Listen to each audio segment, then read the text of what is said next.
Hello, and welcome to this episode of Our Guest Is, presented by My East Coast Experience Media in partnership with RBC. Our Guest Is introduces us to a resilient group of people, typically called immigrants, but perhaps better described as entrepreneurs, community builders, and survivors. In each episode, we'll be hearing all about their journeys to Canada's East Coast in their own words. Today, our guest is Ali Duale. Ali, you are the Honorable Mr. Ali Duale, actually, MLA for Halifax-Armdale. You were born in Somalia and spent 7 years in a refugee camp in Kenya. Ali came to Halifax in March 1997, served as a firefighter in Halifax for over 18 years, and then decided to run for the position of MLA for Halifax-Armdale, and you became the first Muslim MLA to be sworn into the Nova Scotia provincial legislature in 2021. And honored as one of the most inspiring immigrants in Atlantic Canada in 2017. Thank you for joining us. Thank you for having me. So I want to kind of start off by just asking you to tell everyone what it was like to spend that much time in a refugee camp. Quite honest, it can be overwhelming. Sometimes when I ask this question, I get emotions. And I do this because is it easy to say the word, but the meaning and the impact, it's unbearable. And to describe for your viewers what that meant, if I give a glimpse, we all see in the TV the image of a refugee camp. And I don't think any human being wish to be in that position. But on top of that, imagine having children. Imagine having your loved one, and it's a state of nobody. Right. And it's not something that I wish any human being to be at that stage and that condition. So to answer your question, it's a horrible life. It's a difficult life to live. It's one of those things in life will teach you a good lesson in life. So that will be my description, what the life of refugee look like, and the meaning of the word. Yeah, and you had your wife with you, and you had 3 children. Yes. Correct, your 3 oldest children out of 8. You have 8 children and 2 grandchildren. And 3 of them were born in the refugee camp. I mean, what could be going through your mind when you know you're expecting, your first child in that kind of environment? Quite honest, it's a tough condition. It's a very I don't know sometimes even how to describe because as I said earlier, I get emotions to look back, but at the same time, I speak this openly. Because sometimes I feel as a therapy that allows me to my emotions to come out. It's not a place that a child should born. It's not a place that a child should be raised. But it's the condition of human being, and there are certain things that in life we have no control. Yeah. And when you moved here in 1997, how old were your 3 children? Very young. I think my oldest was around maybe 4.5. And they were very young. And quite honest, now he's an adult. And when we talk about this issues, I don't think he remember anything. No, yeah. And maybe sometimes he say, maybe I remember that. Is that what it was? And I say no. But they don't remember anything. Could probably be a good thing, right, for you as a parent to maybe shield them a little bit from that experience. In a way, and I think this is a natural thing for parents. And quite honest, I have made a decision to speak my personal story, and this the reason that I do what I'm doing this morning, to share people when they become a refugee, what they go through, how they become a refugee, and how people should view refugees. And oftentimes when I speak my story publicly, my kids find out something that they've never heard about me, that we never discussed before as a family, and sometimes shocks them. and they challenged me. Why didn't you tell us this? I never heard this before. And I told them, I'm protecting you.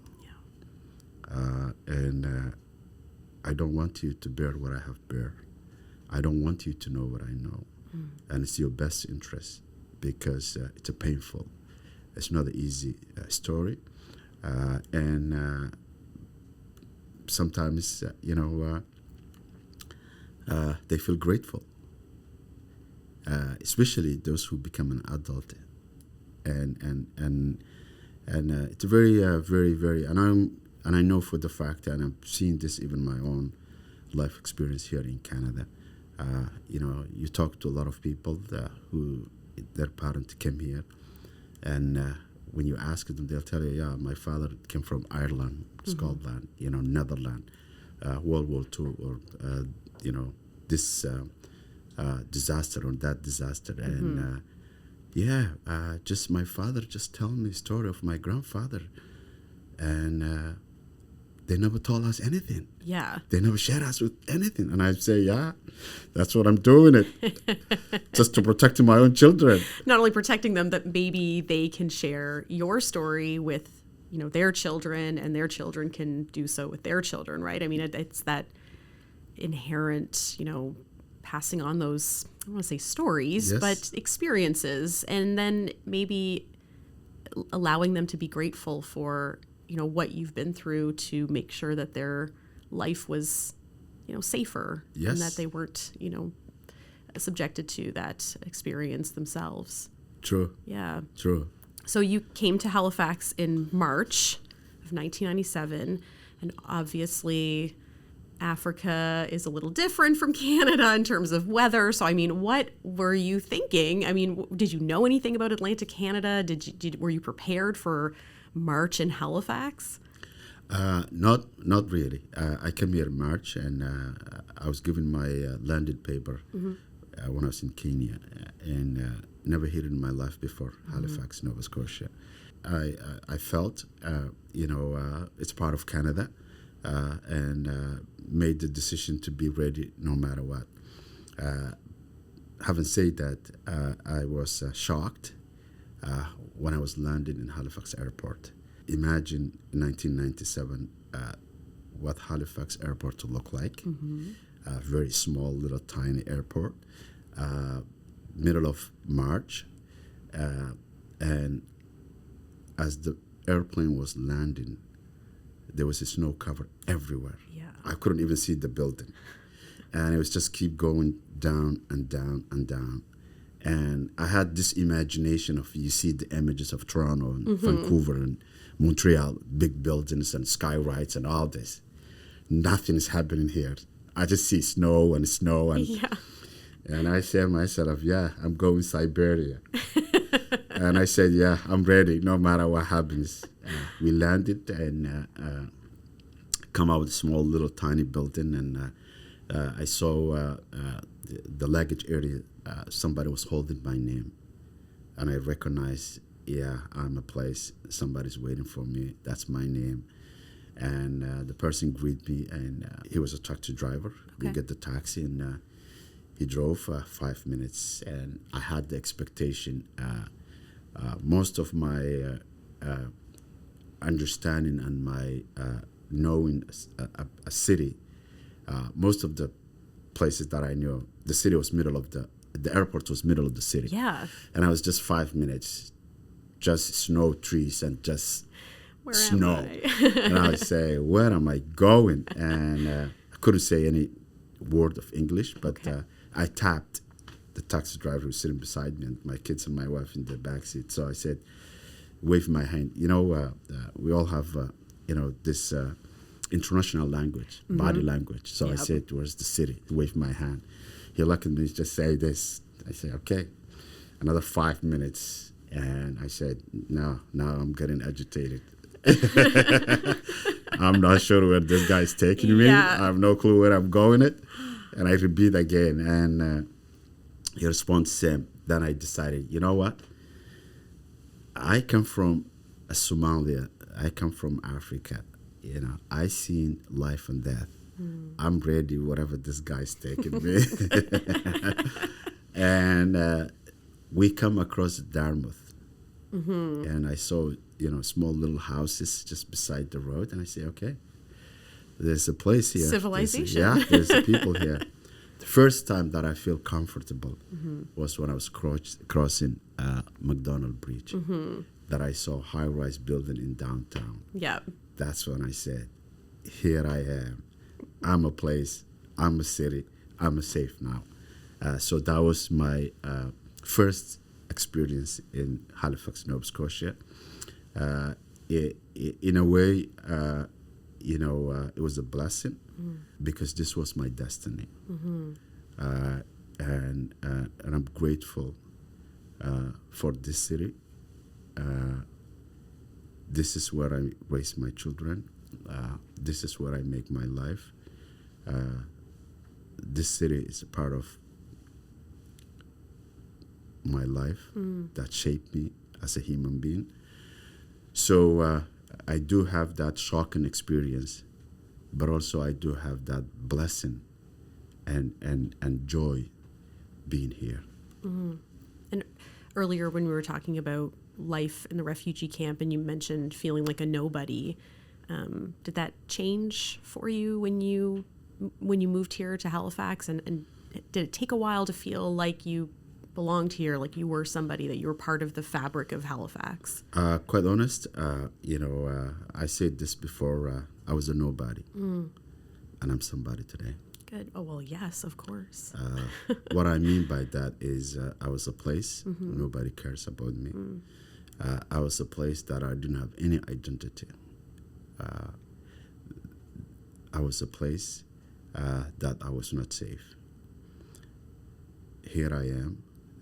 I'm a member of this community. I have a name that people recognize. I've been valued, and I make contribution here as an individual. So I'm just divining what I mean when I say that I was nobody, and I'm somebody today. It's not because of my title. Even if I was not the position I am as an MLA, even if I was not a firefighter, the profession that I spent almost 18 years, I was a citizen that had that made contribution for this city and this province. That's what I mean. I was nobody, but I'm somebody today. So your decision to become a firefighter, can you tell us a little bit more about what led to that path? Because I had read online that you had never even stepped foot in a fire station before becoming a firefighter. Is that correct? It is, and quite honest, I'm a believer. I practice Islamic faith, and I believe destiny. And there's a lot of things that happen in my life that I believe it meant to be. And become firefighter is one of them. I never seen a fire station before. I never put my foot before. And I never imagined being a firefighter. I did have my own destiny in life that we all have desires. And I was that path. I was going to school. And I was working dollar store. Okay. And there was a broadcast in CBC mentioning there is an event happening at North End Library. Halifax Regional Fire and Emergency is seeking minority communities to join the fire service, specifically African Nova Scotians. And never clicked my mind. I left, and then I met a friend of mine who's a native African Nova Scotian, his house, and his wife was talking to him and mentioning exactly the same thing that I hear in the news, that I hear on the radio. And she said, do you hear this what's happening? And why didn't you apply? And why you don't do it? Anyway, And he said no, and he was not eager, and he was not. And she looked at me and she said, Ali, why don't you do it? And I said, no, it's not me. You know, it's the way I understood was this was designated African Nova Scotia. And she said, Okay. no, you could be. And I did apply. And I wasn't sure, if my application would be just thrown in the recycling bin. And I did believe that that's what's going to happen. Yeah. And but I got a phone call. We received your email and your application form, and we're moving you the next stage. It was a long process. I think maybe 6 or 7 or 8 different procedures that you have to go through. I think a lot of people apply, and they were looking for only 10 people. Oh, wow. Yeah, it was very highly competitive. Yeah. And until I got the last phone call, and I think it was at 10 o'clock in the night. I remember I was a janitor at the time. I was mopping a floor. And I got one of the human resources phone call, said, yeah, you've been accepted. I remember I dropped the map. Not intentional. Just got off my hand. Yeah. But I never believed that would happen, because every stage that I did, I believe the next one is not going to happen. But I was just getting phone call after phone call. So to summarize, it was my destiny. I had the qualifications, and I was able to compete. That's how I became a firefighter. Did you have any experiences before with being a saver of lives? I mean, what made you, besides, all the signs were just pointing, it kept coming up, and whether you are at work or someone mentioning it in a conversation, I mean, what propelled you to want to give back in that way? In all honesty, I say this openly. If I knew then what I know today, I wouldn't get that job. Okay. For one reason. I think I will be nervous. I will be excited. I will be scared. But the good things, I didn't have a clue what I was getting. And that actually allowed me to be relaxed and just do what they asked me to do it. Yeah. But never imagined in my life, never thinking about in my life. But over the years, I've learned this was the best things that happen in my life. 3 reasons. One,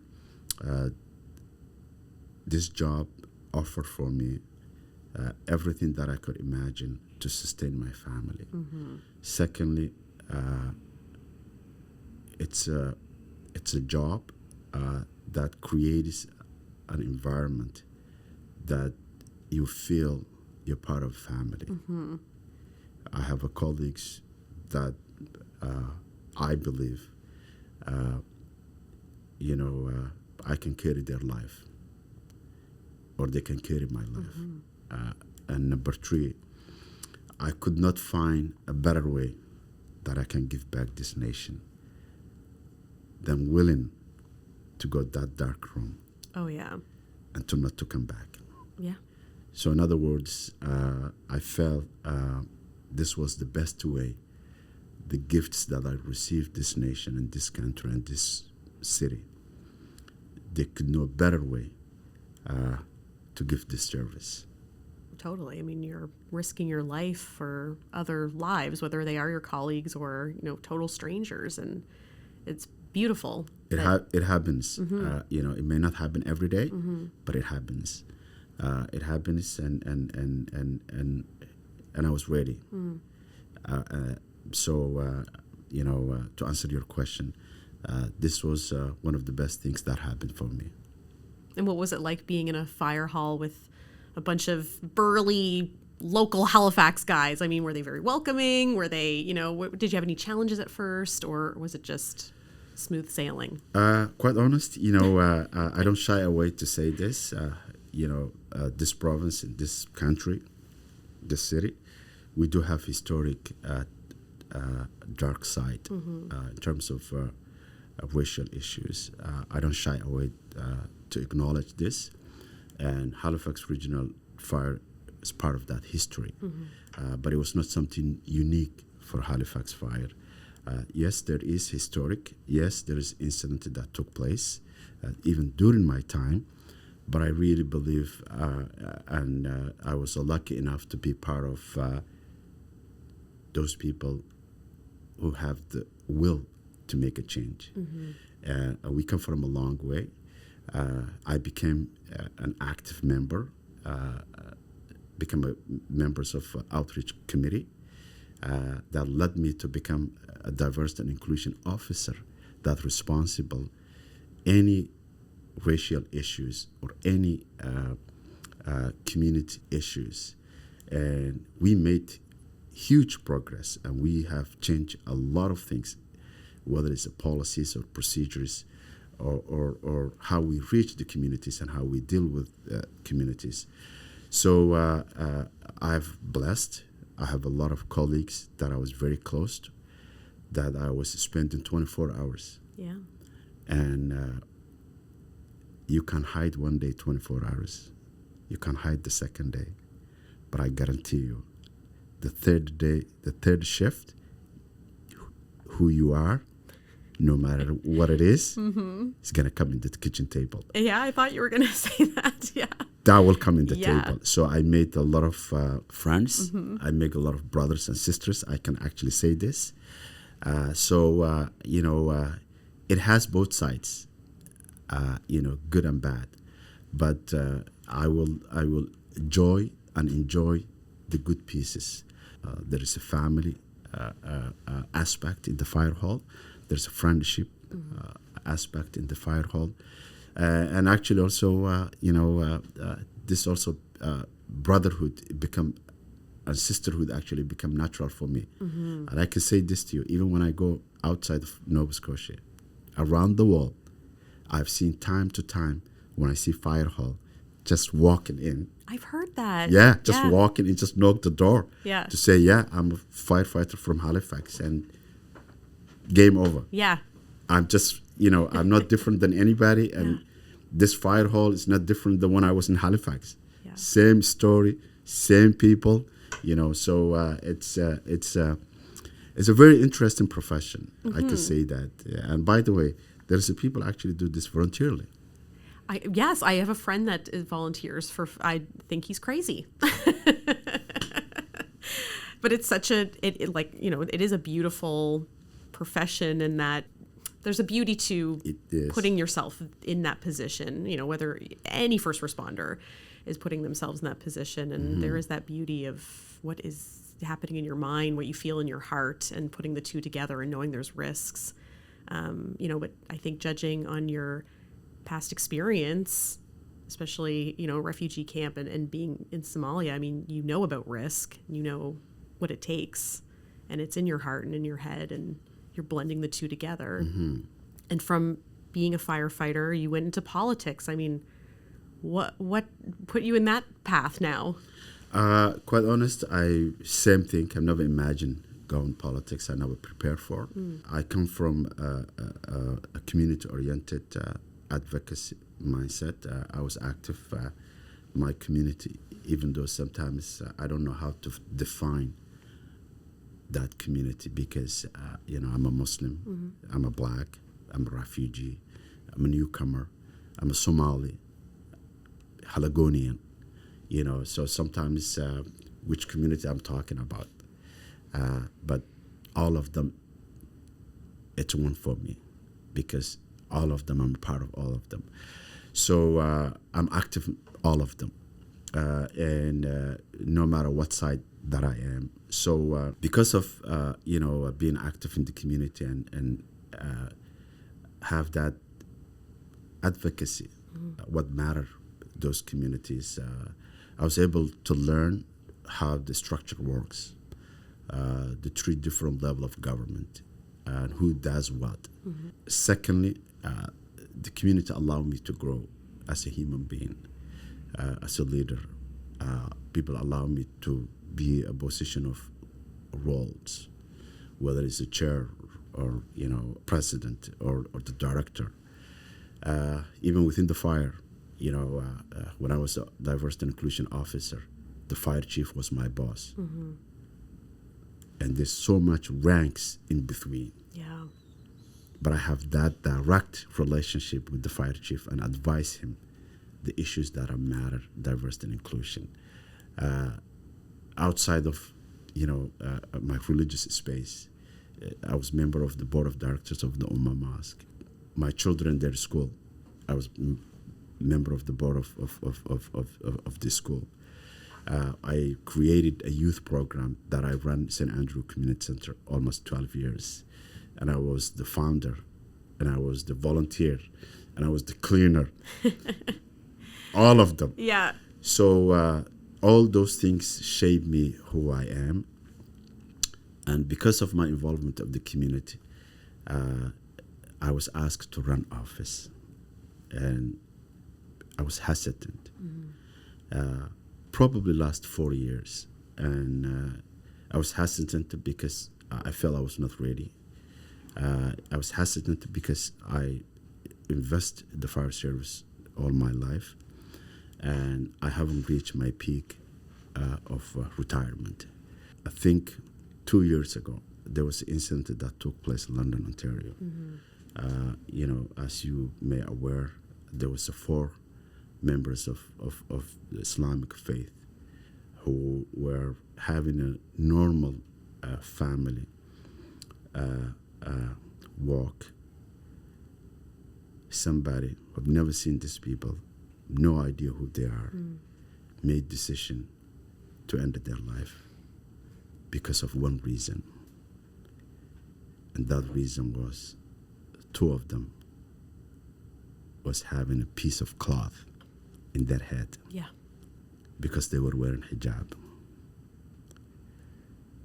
Because they didn't look like the rest of the people. And he wiped out 3 generations. And he left a 9 years old child. Yeah. With no parents. With no family lineage in Canada. And we host Vigilant at the mosque. And the premier of Nova Scotia at the time, Ian Rankin, came, and I work with him in a different level, and we chat as a premier what he's going to do, Islamophobia, what he's going to do to protect the Muslim community in Nova Scotia. And it was just, side talk, and I was able to get his attention because of the incident. And he asked me to sit with him and to come and listen to the community and what needs to be done. And within that discussion also, he said to me, and this is something that I've never forgotten in my life, if you want to have a change, Ali, you have to be part of. That hit my heart. And I couldn't sleep that night. And I met in the morning, and I made my mind to put my name. I wasn't sure where I was running, who am I going to run, what I'm going to do it, how to do it. And it meant to be. Yeah. The rest is history. Oh, my goodness. And it's, congratulations on your success in the position. And it is like, I feel like your life is a quilt with all these little pieces that just come together to make this big, beautiful quilt. Thank you. Yeah. Thank you. But quite honest, it's, as I said earlier, it meant to be.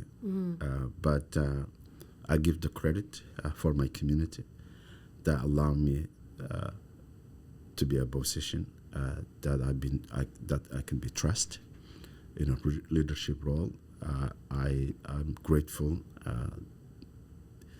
this city, this province, that allow me to be where I am today. And it's my intention, as I said earlier, to give back. the space I am right now, it's not a comfortable space. I don't shy away to say this politics is a very, very weird space. But I'm ready. I'm ready. I'm here for good intention to serve people of this province, Nova Scotians, irrespective of their political perspective. I'm here to serve my constituents that elected me, that trust me in this role. Do I believe I'm going to change the world? No.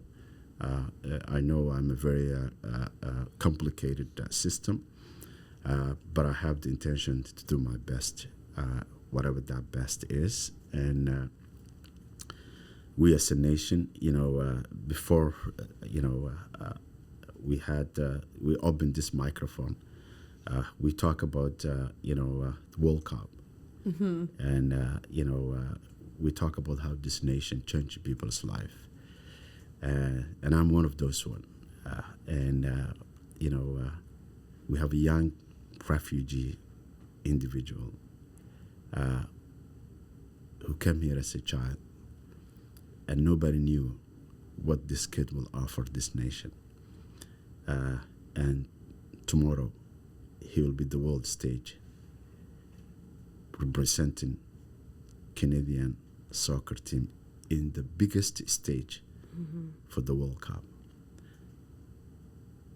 This nation, this is the testimony of this nation through the history. It doesn't matter the color of the people, what part of the world they come from, how this nation changed people's life, the worstest to the best you can imagine. And I'm part of that fabric. I'm part of that, and I'm proud to say I'm a Canadian. So, sometimes I have to also acknowledge it's not happen everybody, and we have a lot of work to do it. What I mean by that is, even within this city, you'll see people who have a PhD driving a taxi. Driving a taxi is not a bad thing, but what's not good is somebody who have a PhD and qualify a profession that he dedicated his life, not being able to give him that opportunity. That's what's wrong. It's not the driving a taxi is what's wrong. What's wrong is this person was not given his fair share of his qualification. And that's what needs to be changed. And, in other words, everything's not gloom here. Yeah. Everything is not what happened Ali Duale. We have a lot of people, and we have a lot of work to do it, to rectify a lot of barriers and a lot of injustice that happens in this country and this province. And I wish people will recognize that. And I wish, even though we come from a long way, we'll continue this journey of acceptance and to face the changes that are necessary.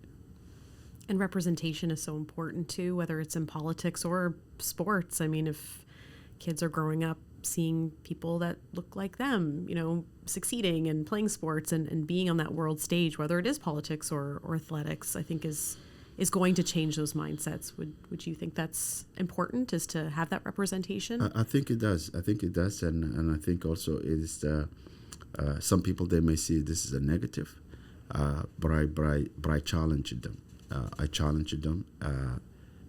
First of all, we all come this nation. It doesn't matter where you come from, except the First Nations, except indigenous people. And the rest of us are here, being welcome, irrespective of the time and the condition you came. And this is what makes us who we are as a nation. And this change will continue, whether it's 100 years ago or 50 years to come today. But I really believe it's a beauty of Canada. As I was saying earlier, when you compare, less than 50 years ago, people who represent Canadian national team in the World Cup, and the people who are staged today. Yeah. That shows you the reflection of Canada. That shows you how far we came from.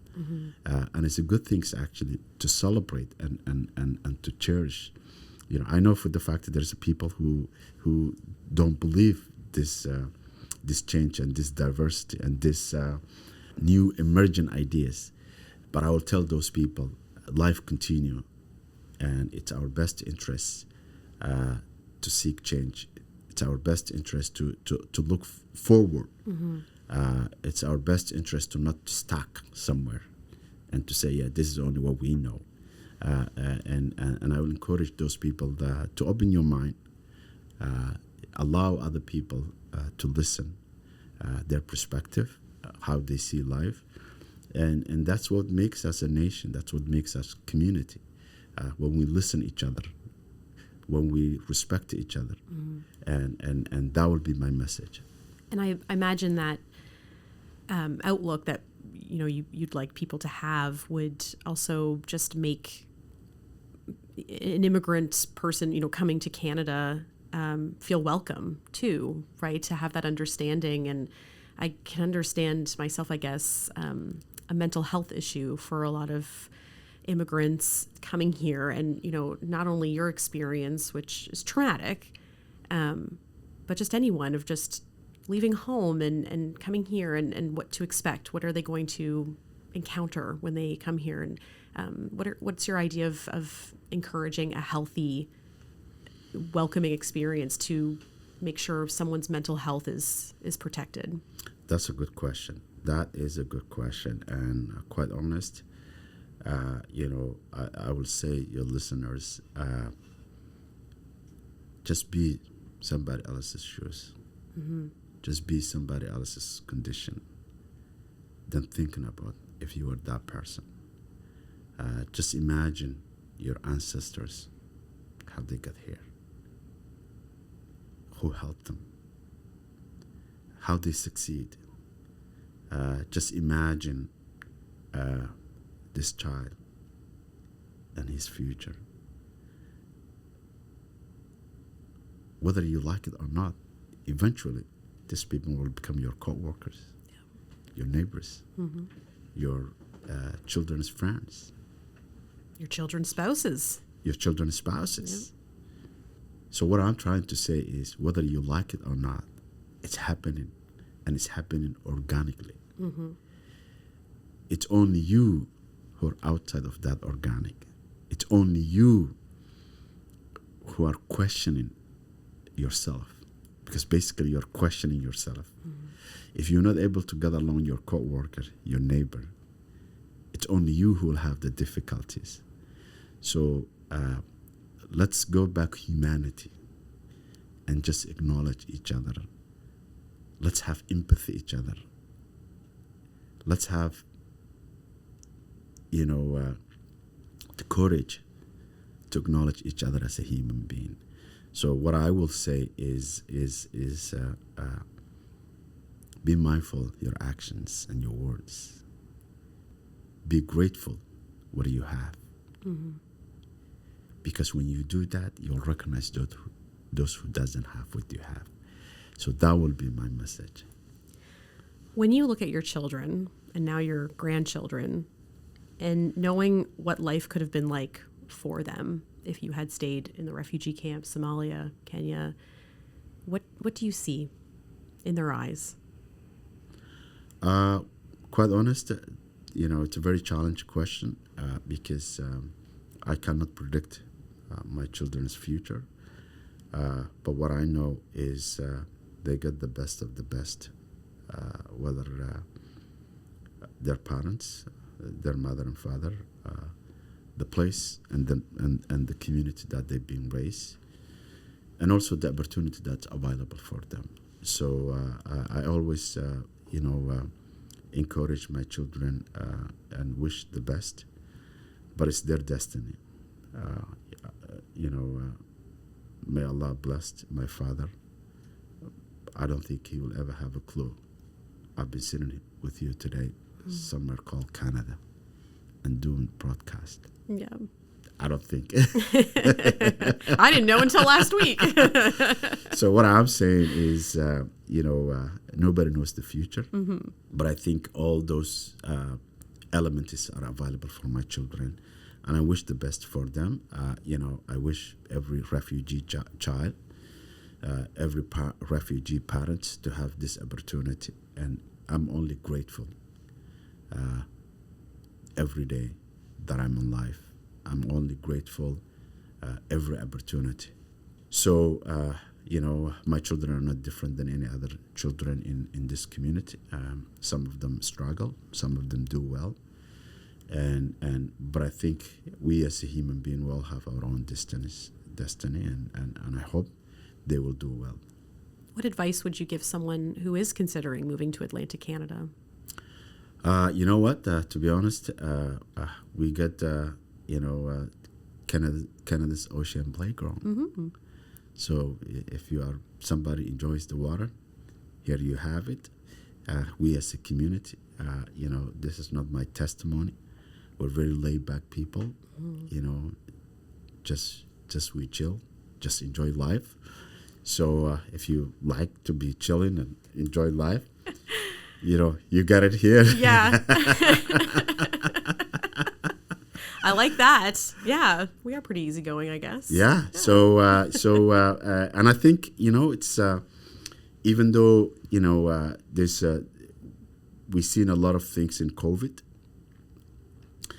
but I never appreciate this province before COVID. I actually say this openly, and if you look my social media, sometimes you see that testimony. And my testimony is I've never been Cape Breton before COVID. Okay. And I've been here a long time. And I'm telling you, that has blown up my mind. Yeah. This place was my backyard over 20 years, and I never came. It's like going to Scotland. It's it like was a different country. It was unbelievable. Yeah. So and not only Cape Breton, actually, it was one of the things that hit my heart. But I've been a lot of places in Nova Scotia that I've never been before COVID.